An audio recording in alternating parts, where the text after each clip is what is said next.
Okay, so the first time I made this video on TikTok where I talked about this theory, I had so many people being like, oh, like this isn't your theory, da da da da. Guys, I'm not saying that this is my theory in the sense of like I'm the first person to ever. I'm just saying like I thought of this through my own critical thinking, independent thought. I'm sure someone else thought of this. There's 8 billion people on the planet. Every time you have an idea, 10,000 people have the same idea.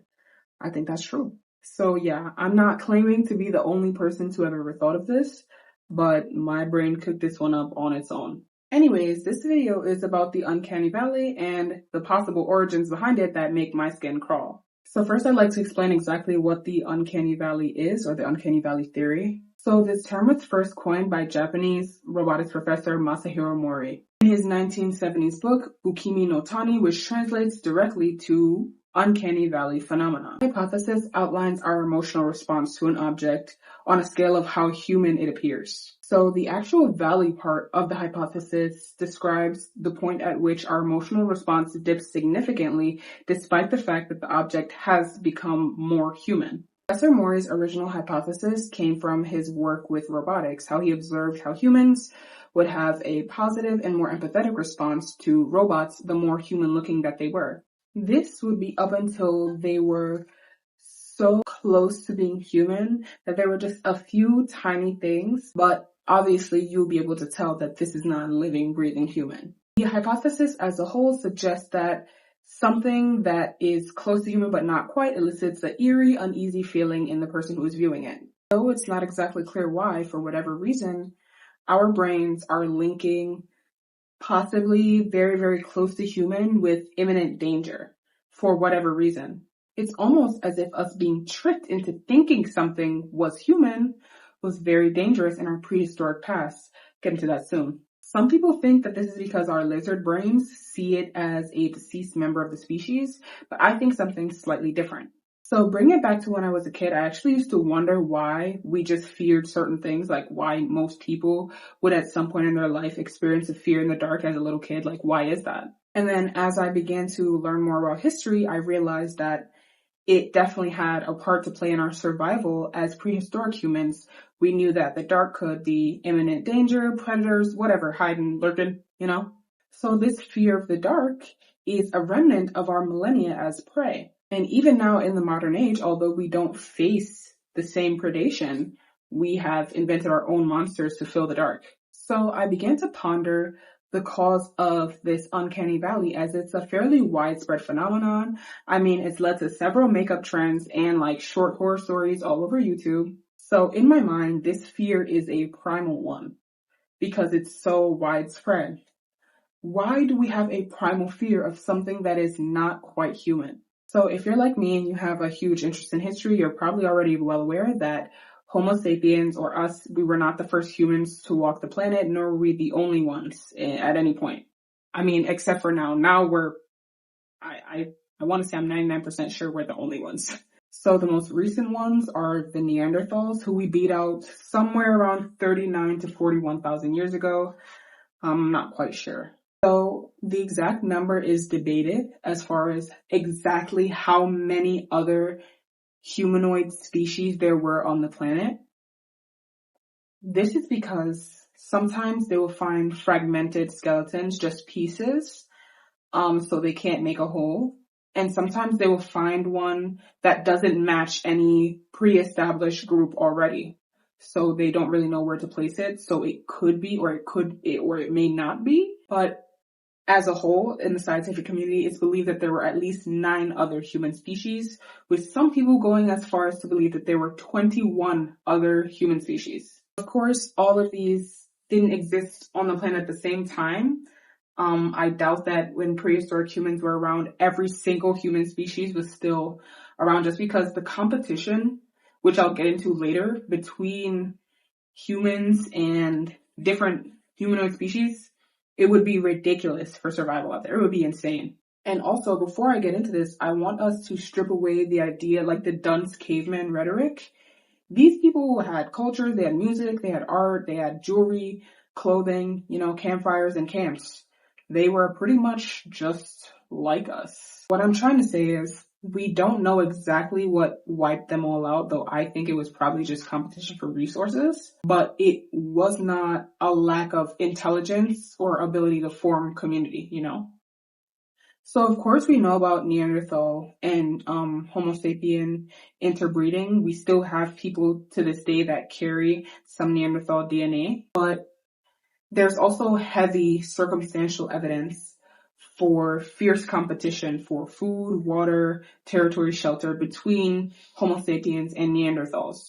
So the consensus that has come to by most scientists in the fields that study ancient humans is that we beat them simply because we developed complex language skills before they could. So to put it simply, we could communicate more complex ideas and strategies. Physically, we were pretty much evenly matched with Neanderthals, although they were thought to be shorter and have a higher bone density. And don't get me wrong, Neanderthals could speak, but their skeletal remains, although they show that they could have been capable of speech, they wouldn't have been able to achieve the same vocal range and speech patterns as human beings. Or, I'm sorry, Homo sapiens, because they were human beings.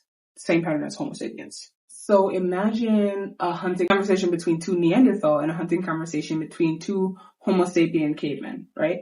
If they're both trying to hunt the same animal and they're both using similar strategies, if the Homo sapiens are able to communicate something more complex with more detail, they have a higher chance of actually catching the prey than the Neanderthal who are communicating at a simple level. Obviously, this would lead to us beating them out because food competition was a huge thing. Like, it's thought that our ancestors consumed insane amounts of calories just to support their daily life.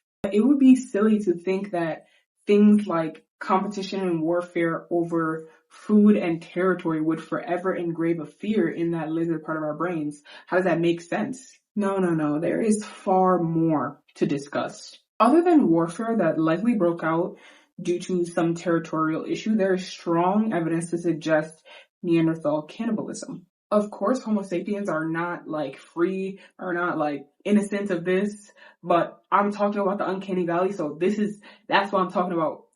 Neanderthals specifically. Like, yes, I'm sure ancient humans also got their grub on their fellow man, but I'm talking about Neanderthals for my theory. Imagine in those tribal tight-knit communities, it was far more likely to go and hunt another man if there was some sort of famine or lack of like wild prey, rather than to just immediately turn on your own. Both Homo sapien and Neanderthal remains have been found in caves with teeth marks and butchering, which shows clear signs of human cannibalism. Now, this could have happened for a multitude of reasons, and the person eating could have been of the same species. But what if they were not? What if they were of a different human species? Now we're going to loop back around to the Uncanny Valley theory and tie it into this ancient caveman shit I'm talking about.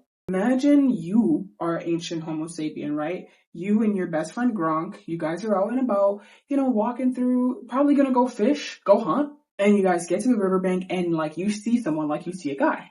So you probably approach this person, maybe cautionarily, but you probably approach this person because back in those times, sharing and being social was key to survival. Like, being nice and cool was like, yeah, okay, we'll keep this guy in our tribe.